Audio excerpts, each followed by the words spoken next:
जो पश्चिम बंगाल पहले एकला चलो के नाम से जाना जाता था, वो पश्चिम बंगाल अब हिंसा को लेकर देश में विख्यात हो गया है। ऐसा हम इसलिए कह रहे हैं क्योंकि पश्चिम बंगाल में कभी चुनाव के दौरान हिंसा हो जाती है, कभी भीड़ ईडी की टीम पर हमला कर देती है, तो कभी साधुओं से मारपीट की खबर सामने आती है। बंगाल से आए दिन हिंसा की खबर सामने आती रहती है, जो कहीं न कहीं ममता सरकार के प्रशासन पर, ममता दीदी के कानून व्यवस्था पर गंभीर सवाल खड़े करती है। दरअसल पश्चिम बंगाल से अब यूपी के 3 साधुओं के साथ मारपीट का मामला सामने आया है। बताया जा रहा है कि स्थानीय लोगों ने उन्हें अपहरण करने वाला समझ लिया था, जिसके बाद भीड़ ने साधुओं पर हमला कर दिया।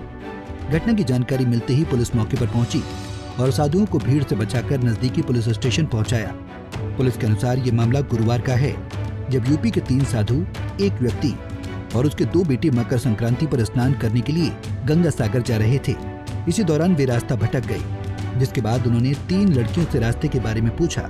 लड़कियां साधु को देखकर चिल्लाते हुए वहां से भाग गईं। इसके बाद स्थानीय लोगों ने साधुओं को पकड़ लिया और मारपीट शुरू कर दी। वहीं इस मामले में अब तक साधुओं से मारपीट करने वाले 12 संदिग्ध को गिरफ्तार कर लिया गया है। मामले की जांच जारी है, साथ ही घटना में शामिल अन्य लोगों की तलाश की जा रही है। गिरफ्तार किए गए सभी आरोपियों को पुरुलिया जिले के रघुनाथपुर सब डिविजनल कोर्ट में पेश किया गया। लिहाजा सियासी माहौल है। ऐसे में इस मसले पर अब सियासत भी तेज हो गई है। बीजेपी राज्य की ममता सरकार को घेरना शुरू कर दी। केंद्रीय मंत्री अनुराग ठाकुर ने कहा कि तुष्टीकरण की राजनीति पश्चिम बंगाल को कहां लेकर जा रही है। अब हिंदू साधुओं को मारने पीटने की, उनकी हत्या तक करने का भी प्रयास किया गया। इस तरह की घटनाएं सामने आई और राज्य की सरकार मूक दर्शक बन के बैठी रही। मीडिया के मित्रों ने जब ये बात को उठाया, तब जाकर अब ये थोड़ी कार्रवाई की।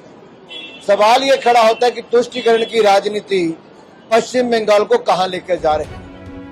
वहीं पुरुलिया के बीजेपी सांसद ज्योतिर्मय सिंह महतो ने पीड़ित संतों से मुलाकात की। इस मसले पर पीड़ित साधु का भी बयान सामने आया है। उन्होंने कहा कि हम गंगा सागर के लिए जा रहे थे, अचानक से गाड़ी को रोका और मारपीट की।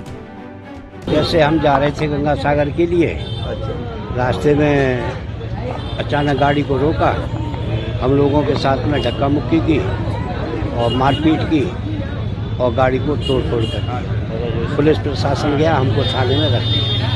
कितने आदमी थे, कितने आदमी ने मारधर किया आपको? कोई पता नहीं सर, न जाने 200 आदमी थे, न जाने 300 थे। हमको तो बेहोशी आ गई। अब सर हम कुछ नहीं चाहते हैं, क्योंकि हम तो रास्तागीर संत हैं। वहीं इस घटना पर टीएमसी नेता शशि पांजा ने कहा कि बीजेपी महत्वपूर्ण मुद्दों का जवाब नहीं देती है। भारतीय जनता पार्टी महत्वपूर्ण मुद्दों के सवालों को जवाब नहीं देती और इन सवालों को जवाब नहीं देने के लिए वो इसको ढकने के लिए कुछ और सवाल करती है। बिल्किस बानो के बलात्कारियों को भी माला पहनाया गया, मिठाई खिलाया गया, संवर्धना दी गई भारतीय जनता पार्टी द्वारा। तो जो बलात्कारियों को समर्थन करते हैं वो भारतीय जनता पार्टी है। पश्चिम बंगाल में संतों के साथ मारपीट पर हनुमानगढ़ी मंदिर के महंत राजू दास ने कहा कि ये दुर्भाग्य की बात है।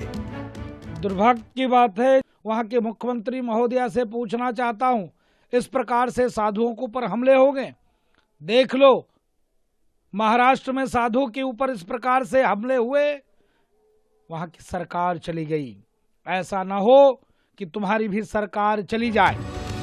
आखिर में अब सवाल ये उठता है, जो पश्चिम बंगाल पहले एकला चलो के नाम से जाना जाता था, वो पश्चिम बंगाल अब हिंसा को लेकर देश में क्यों विख्यात हो गया है? इसका जिम्मेदार कौन है? Bureau report, Punjab Kesari TV. हमसे जुड़े रहने के लिए हमारे YouTube चैनल को सब्सक्राइब करें और नई वीडियो की नोटिफिकेशन के लिए बेल आइकॉन को दबाएं।